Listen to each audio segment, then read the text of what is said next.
Kalau korang tengok model kamera dia hampir sama kan, tapi Honor N600 Pro bagi korang lebih lagi dekat kamera. So jom kita test kamera dia. Main kamera Honor 200 Pro 200 megapiksel dan dia ada sensor yang terbesar dalam kelas dia. Benda ni memang senang kalau korang nak reframing lagi gambar tu. Contoh nak zoom dekat bahagian tower, bahagian orang dan jadikan ianya satu foto sendiri. Dan kamera dia pun ada peningkatan 24% dalam segi light sensitivity. Maksudnya kalau korang ambil gambar low light, detail tu banyak nampak, lampu neon pun nampak dengan jelas. Dia tak grainy dan kaya akan detail. Dan lagi satu, dia punya telefoto aku rasa yang antara terbaik di dalam kelas dia. So dia bagi 50 megapiksel untuk telefoto. Korang tengok beberapa gambar sampel yang aku dah ambil, dan kalau korang zoom 7 kali dan ke atas, dia dah ada AI Super Zoom 2.0 yang AI ni akan enhancekan lagi gambar-gambar yang korang dah ambil. Termasuklah dia support 120 kali zoom. Lagi tinggi berbanding abang dia Honor 400 Pro yang hanya boleh 50 kali zoom saja. Ini adalah kemampuan terkuat dia lah di dalam kelas dia. Ni aku banyak tekankan di kelas dia sebab mostly kompetitor dia tak mampu nak buat macam gini. Bila kita masuk part stabilization pula, dia punya kamera support SIPA grade 6.0.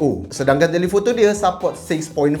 Apa maksudnya? SIPA ni dia macam grade, makin tinggi skor dia, makin bagus stabilization dia. Dan mostly kat pasaran around 4, 4.5, tapi Honor 6.5, 6.5. Dan korang boleh zoom jauh dengan pegang satu tangan sahaja, tak ada masalah. Menunjukkan bagusnya dia dalam stabilize gambar yang korang nak ambil ataupun video juga. Dia sama level dengan Honor Magic 8 Pro tau. Flagship sama level dengan mid-range, rare tu. Untuk video pula, kamera belakang dia support 4K 60fps dan kamera depan 4K 30fps, which is aku dah test. So sekarang aku nak test dia punya video stabilization.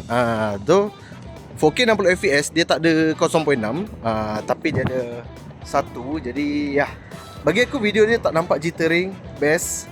Okey, hasil gambar semua dah cantik, tapi korang still kurang puas hati, korang boleh enhance dengan AI yang ada dekat dalam ni. So dia ada AI eraser, AI outpainting untuk besarkan lagi gambar tu, AI upscale untuk supaya gambar kau jadi lagi HD. Which is benda ni sangat-sangat fun. Aku akan tunjuk cara dia di next video. Jadi apa pendapat korang tentang kamera Honor 600 Pro ni? Worth it tak? Untuk harga dia, untuk kemampuan kamera dia dan design dia, komen di bawah. Wow, hebat sekali.